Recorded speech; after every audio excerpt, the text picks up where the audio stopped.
E tū tātou. Tunu hia te pō. Te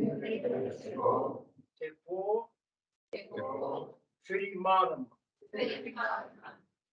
From education comes understanding. Tomo kia te ao. Te ao patu.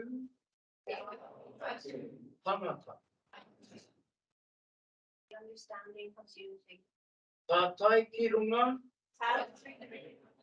Tātai ki raro. Tātai aho rau. We are interwoven, we are interconnected. Haui e, hui e, tai ki e. I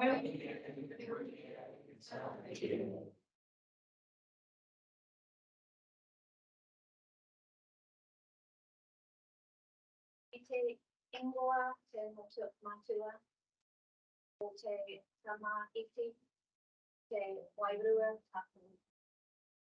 O God, you inspire St. John of God with the spirit of charity for people most in need of care. In response to your call, John and his followers envisioned a new way of being present. Do good for yourself by doing good for others.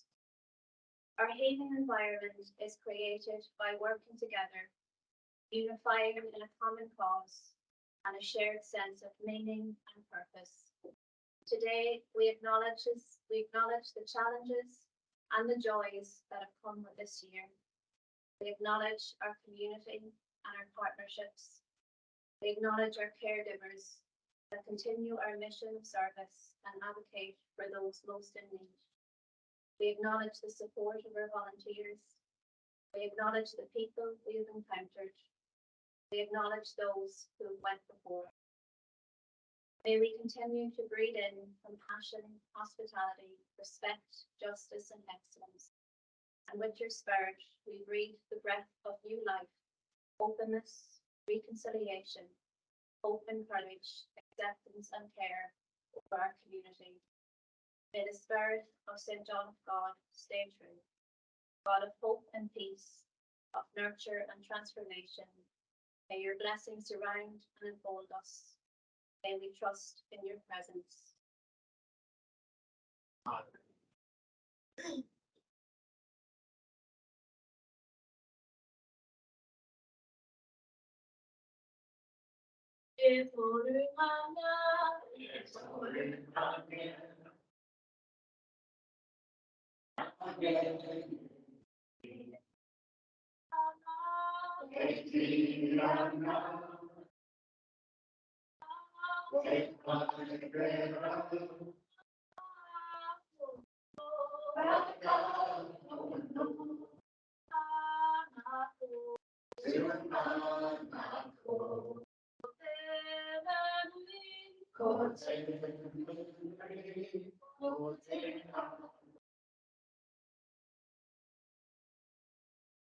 Amen.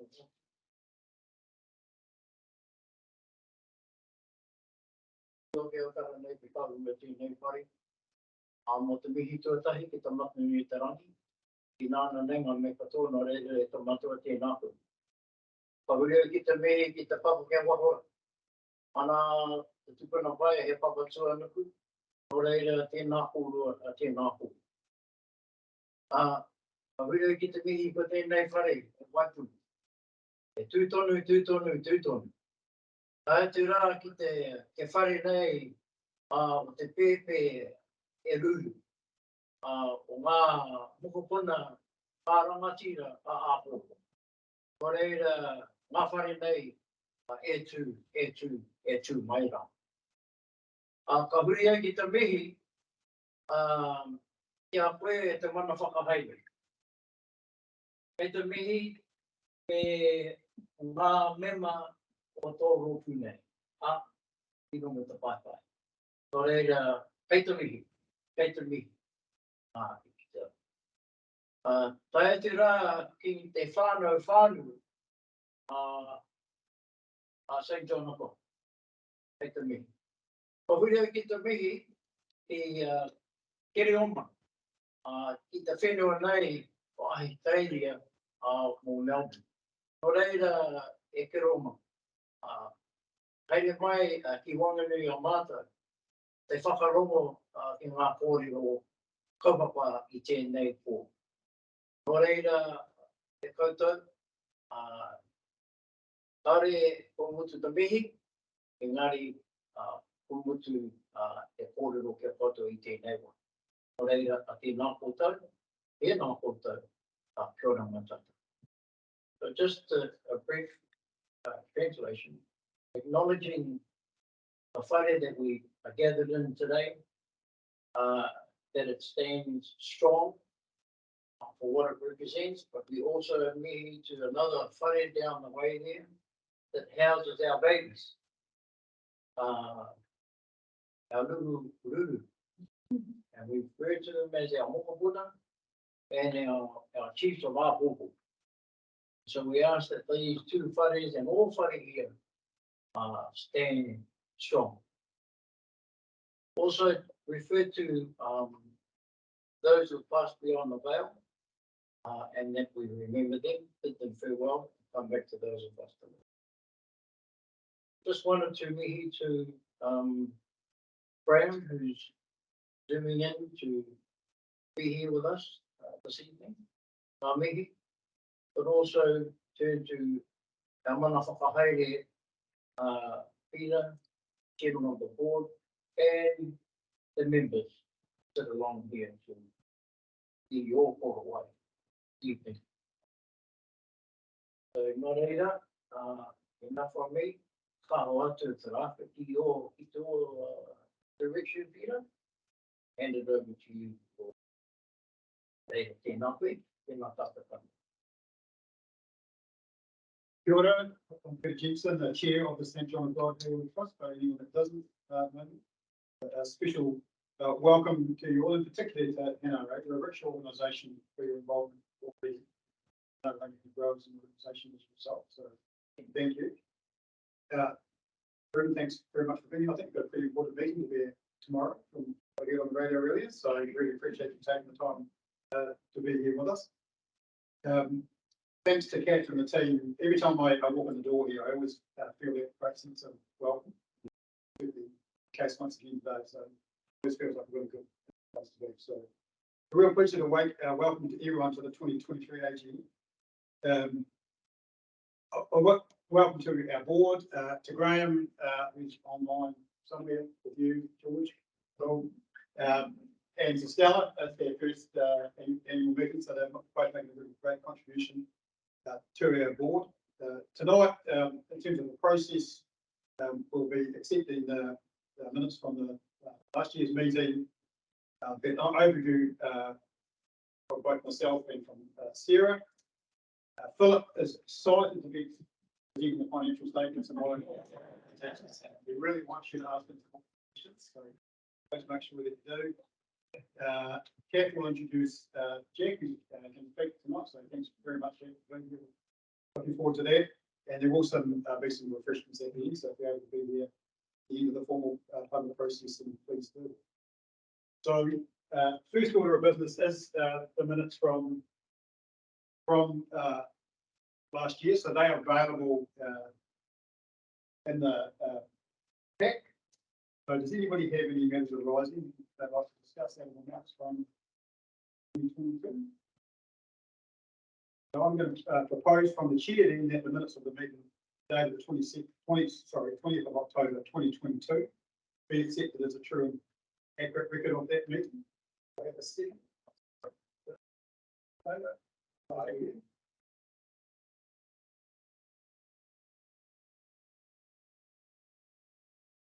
So I was thinking about today and all of the organisations I'm involved in, one of the things that is common is that everything just always seems to get more complex. It never seems to get any simpler. And certainly there's continually new challenges being created for people, for whānau and for organisations. And I'm really proud of the way that our people continue to rise to those challenges. And almost without exception, our people put the needs of the people that we serve ahead of them. just something that really marks us as a unique organisation.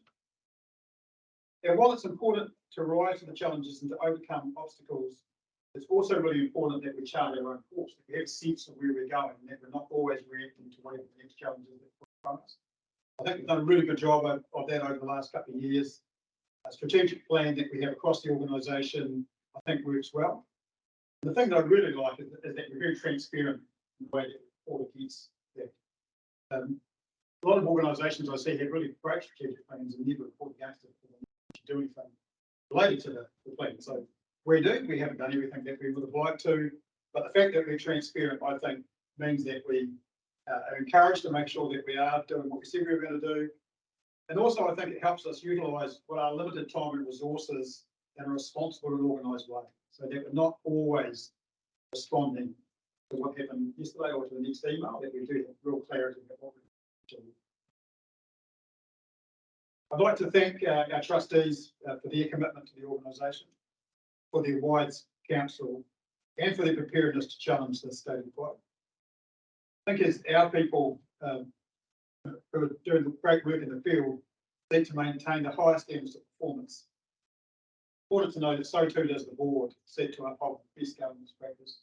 We've got work to do, like everyone's got work to do, and I think that'll help us on our duty.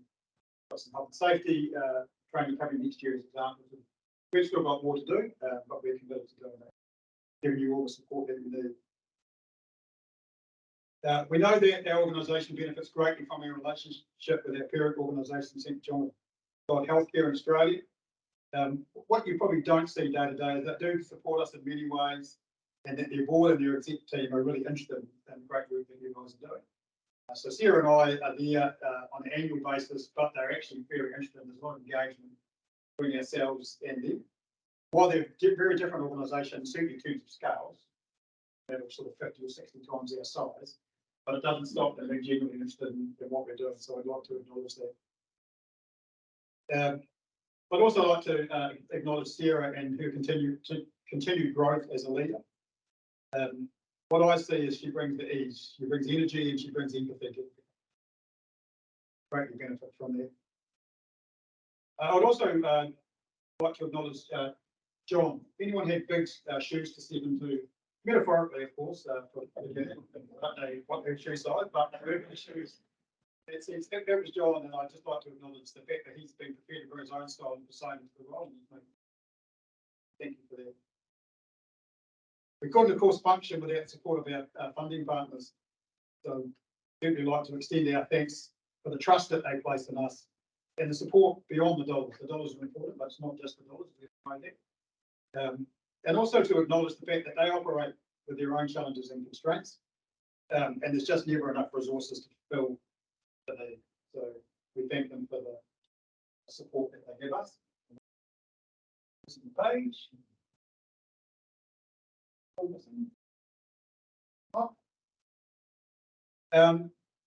I think it's really important to acknowledge that while it's outside of the reporting period, I do want to take the opportunity to acknowledge the release of the Stolen Lives Mark Sells report as part of the Royal Commission of the Abuse and Care.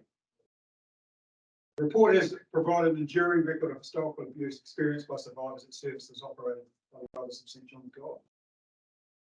Survivors endured neglect and abuse at a time when they were most vulnerable, most in levels of state of care. Those responsible had a duty to ensure the protection of children and people, and they failed in that duty. The while our organisation, as I've mentioned, is a controlled entity of St John of God Healthcare, which arose from the Order of Sisters as distinct from the Brothers, our shared values and a commitment to serving vulnerable communities at the heart of our ongoing support for the work of the Royal Commission. I'd like to acknowledge and to thank all of our people who have raised concerns and provided feedback around the issue. Please know that as trustees, we are grateful that to receive your feedback, and we understand your deep commitment to people you work with. We have commissioned a brand research project that will commence in the new year to support and just to better understand our profile of the community as a St John of God branded organisation. And the research is really to help us inform what we should do. So it's a really important piece of work. I'm looking forward to seeing the results of that. We're not doing the research. We've commissioned someone to do the research. It's independent. We'll share those results with you. And lastly, my thanks to all of the wonderful people who come to work every day in our organisation to support those people that you care for. You do make a difference. It will be a poorer place without your care.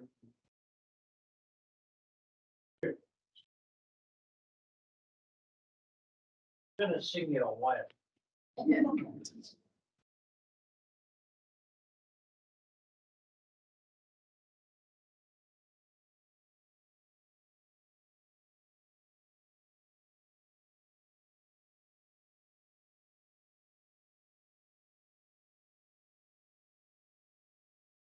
Come on, Lord.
In a no, o mai parima.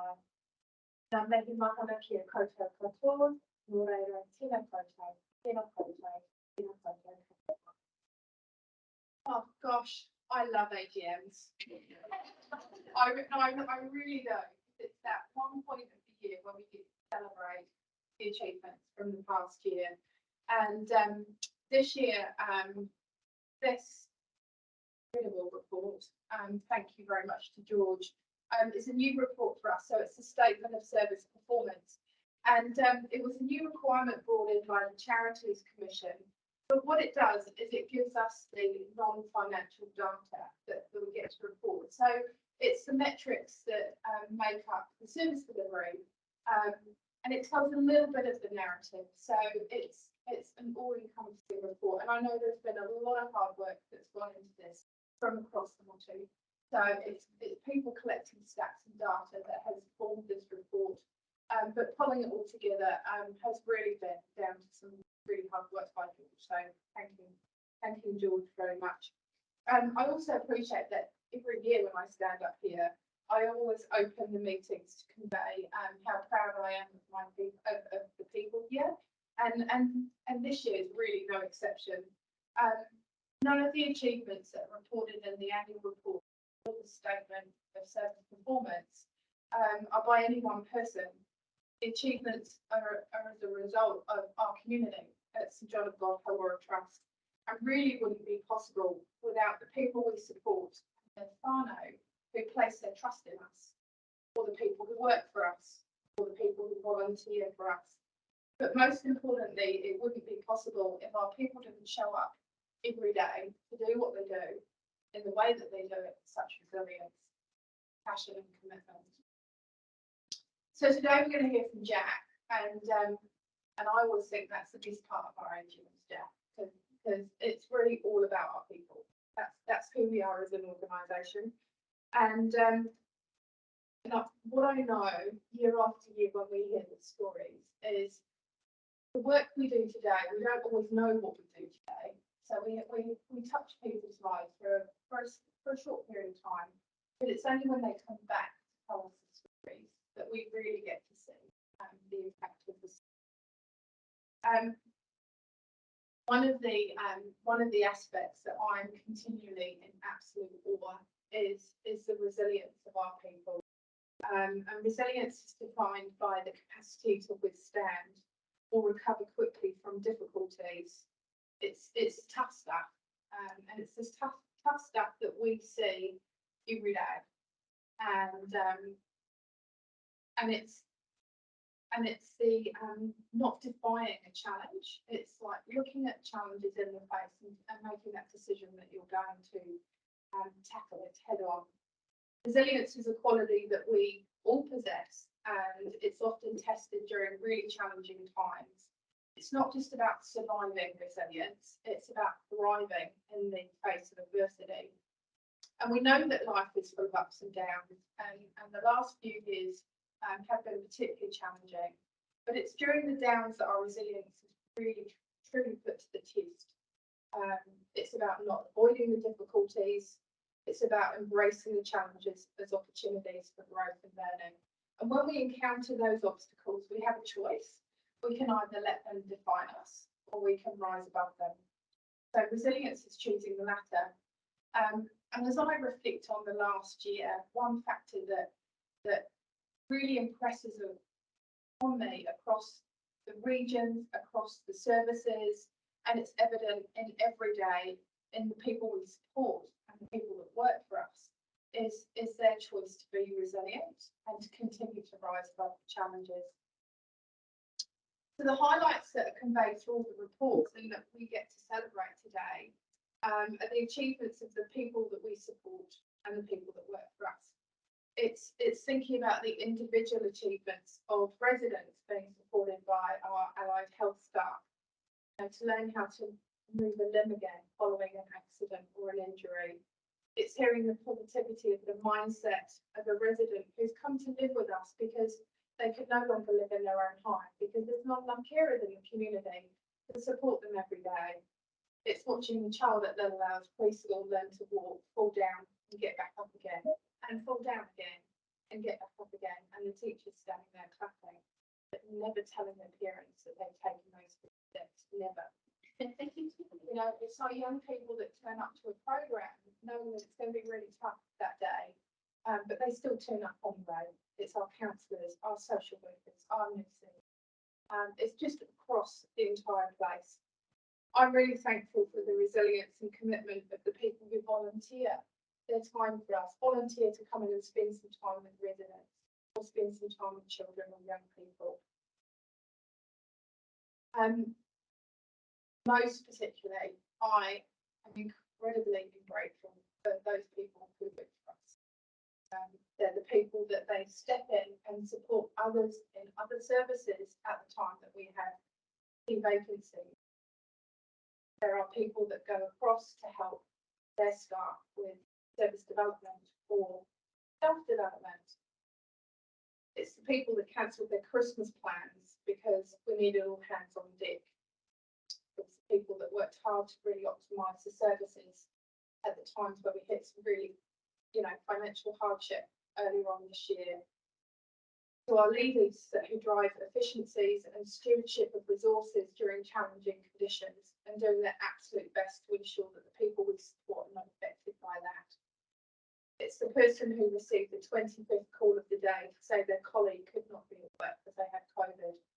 Omicron was biting really hard at that time, and what I heard was the person wished the other person well, told them to restart and that everything would be fine at work. The phone down and think, that's the 25th shift of the day to be cancelled. But most of all, I appreciate those coming to work on the tough days, and despite the tough days, they gave the best. We're really thankful to the new people who came into the organisation this year, bringing with them their new thinking and ideas to our work. As an organisation, we're also thankful to those who support us, our board of trustees, government partners, philanthropic donors, those who choose to work for us, but most importantly, we are grateful to the people who support their family. Before I pass on to Philip, who is very excited to be taking through the financial result, I just want to conclude that last year was a year in which we were tested. We did hit some roadblocks and we did have a number of setbacks, but we adapted to a changing landscape and an environment, and we kept moving forward. We didn't avoid the difficulties, we faced them head on, and we used them as the opportunities to learn and grow who we are as an organisation. Kia kaha, kia maia, kia maruanui, doreba, kia kontant, kia Everybody, your song is, you'll see on the 45.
I hope Sarah has introduced me, so there is no need for me to do that myself.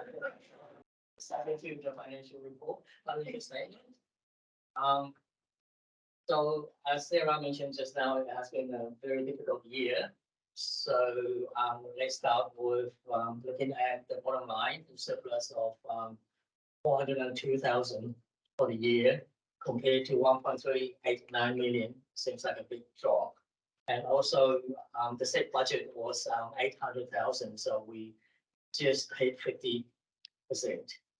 And there are several factors that have led to this kind of result. We move up, we look at accommodation and services, we'll see that there's actually an increase of about 30,000 from the health and ability services.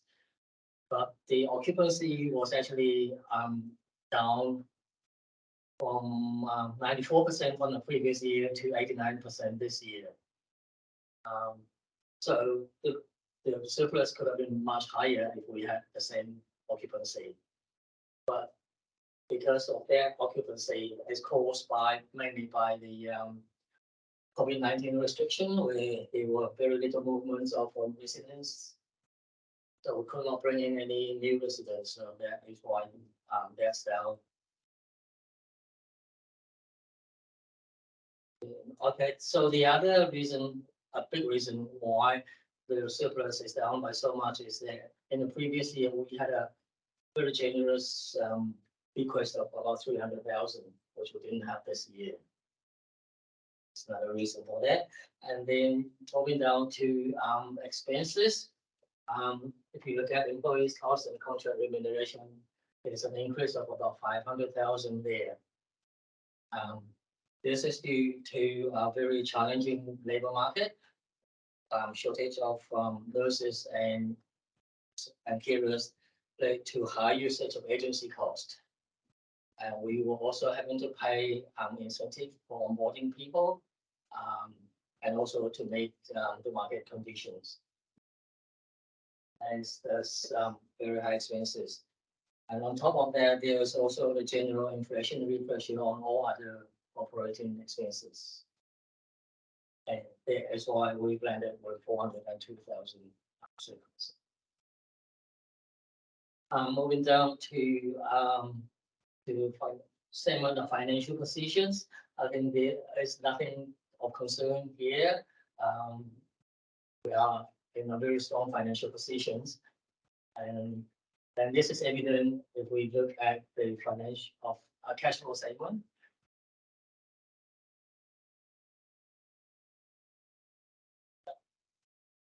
More. Okay, ending cash balance is an increase of about 600,000 increase in cash balances compared to the previous year. So, yes, I think this is it. Does anyone have any questions for Philip? No, I have some.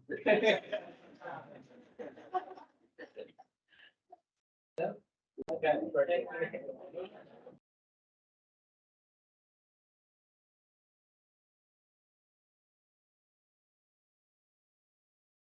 One of the things we do is have our accounts audited by EY. That's a good process for us and part of being part of the wider group with healthcare. So just a couple of points to highlight out of their opinion letter. One was that, as touched on by Sarah, that the trust was required to produce a statement of service performance for the first time in 2023 in accordance with the new PBE standards. And what they've said here is that they ensured there was consistency of financial information between the SSP and the core financial statements where they overlapped, and we did, so that's fantastic. The only other point I thought was worth noting is that we have discussed the management of our observations on processes and controls that came to our attention during the course of the audit. Pleased to note there were no high or medium risk matters or any matters that significantly impact the completion of our audit procedures.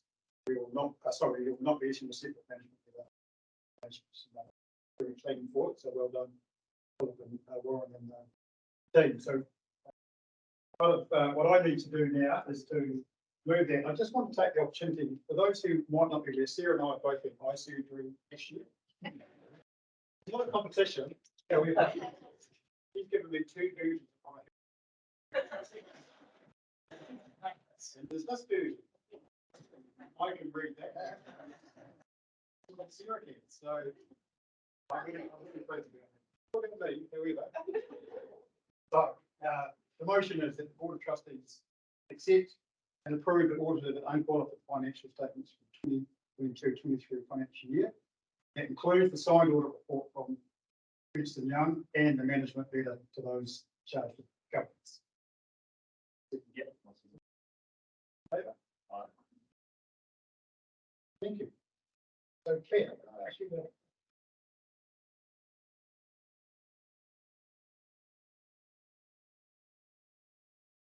one of the programs that we offer here at Waipuna is adventure therapy. And this is where we run a 10-week program with skills to broaden young people's experiences, build connections, well-being and positive self-regard through recreating an adventure challenge. And when we measure outcomes at the end of a program, we usually turn up some pretty useful information. But we don't really seem to get much information about the future outcomes, except when two of our adventure therapy staff, who were guest presenters at ARA, ask a group of students, why are you studying adventure therapy? And one of those students put his hand up and he said he studied adventure therapy because 7 years ago he was on an adventure program with Waipuna and it changed the course of his life. So much so that he came to study adventure therapy so he can go back and work with kids who are struggling just like he was. So meet Jack. I'd like to look at Jack a little bit.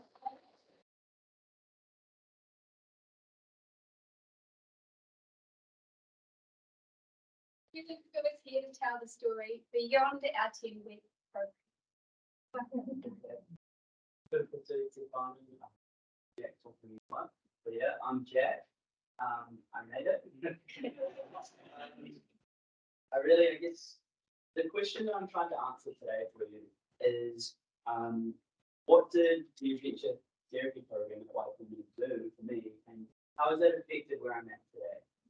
So, as you know, in everything that you do, it's all about relationships. You'll find that it's involved a relationship with yourself and what you feel called to do. It's important for your relationship with other people and the way that you see them. It's important to consider your relationship with how you see the world and what's happening around us. And most importantly, as we know from God, what our relationship with God does to all those other relationships. And so for me, those 4 key relationships is what I wanted to reflect on, to just give you a little bit of insight as to the changes that have gone on in my life because of this 10-week program and with other things. Sound good? Sweet. All right. Well, you're trapped here, so so first off, before my program, I think I was year 10 coming in 16. And if you've ever met a group of year 10s, they can be pretty crazy. But my teachers reckoned I was a little bit more crazy than some of the other year 10s.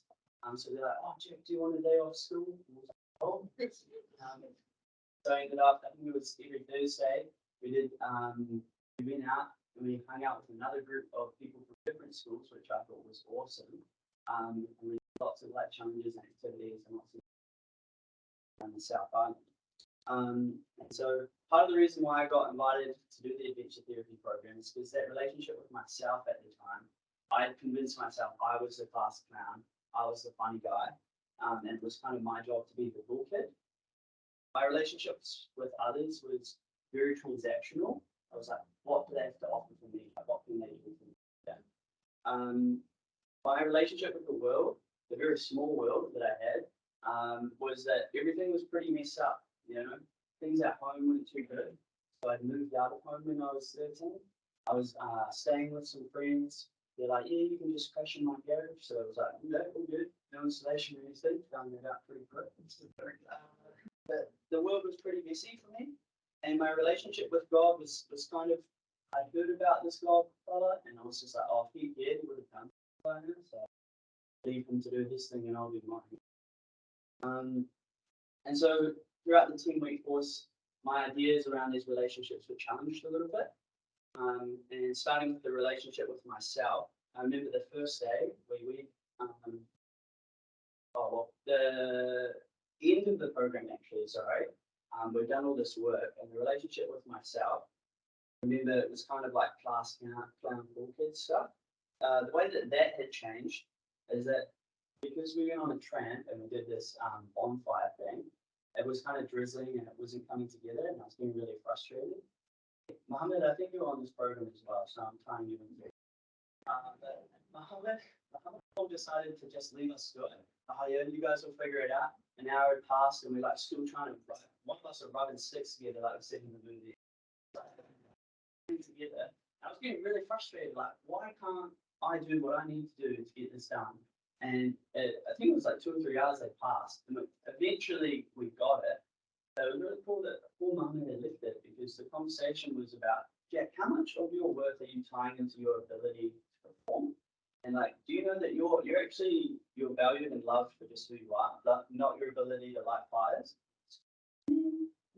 That's probably the key change there. My relationship with others, remember, it was quite transactional, thinking about like what do others have to give to me, what can I get from others, and not so much in a transactional way, but my relationship with others changed and thinking about what I have to offer to them. We do these activities called ADL activities, or adventure-based learning activities.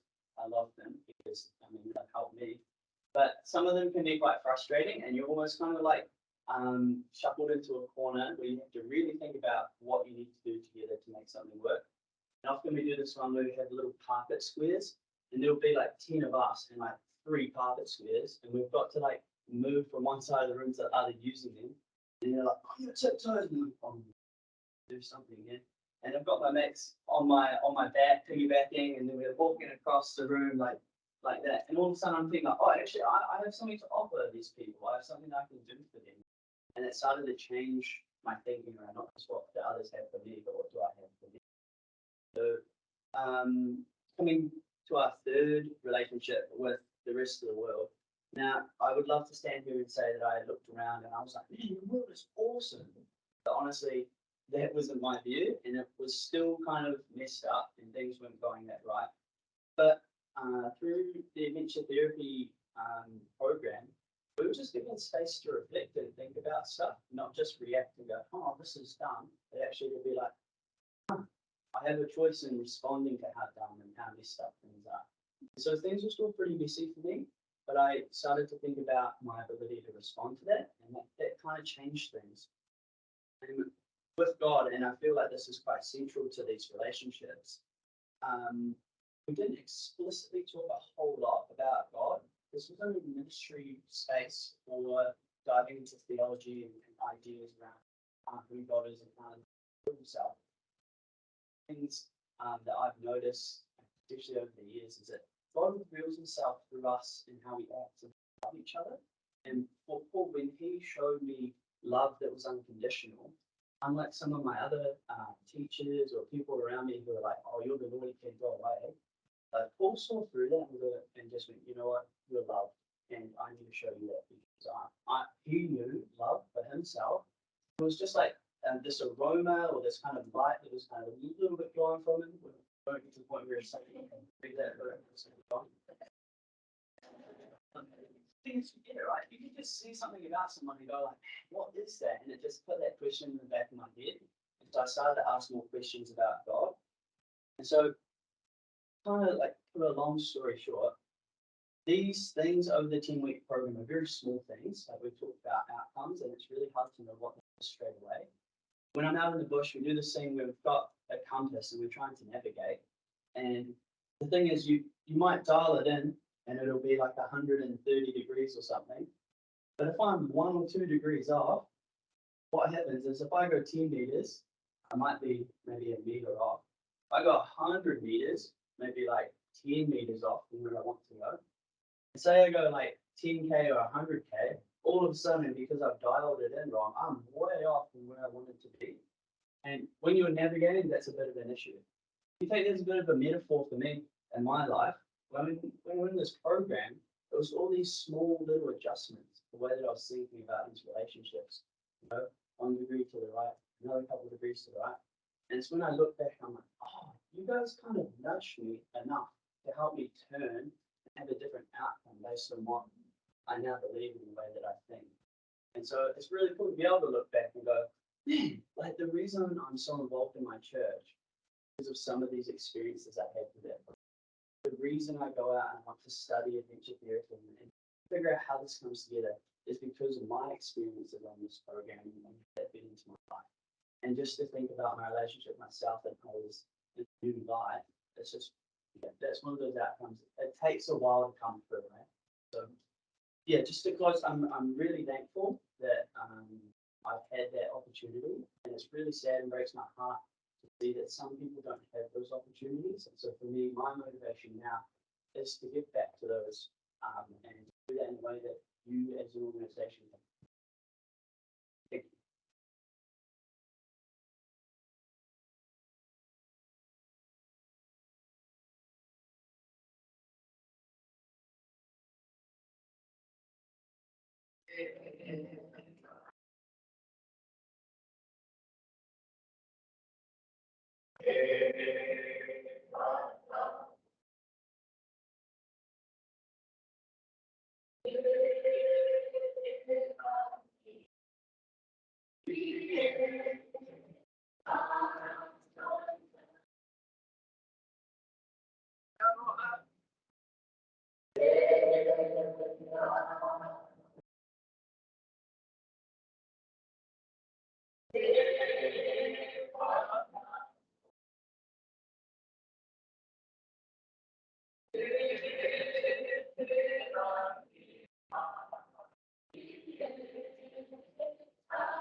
Kia tata sato.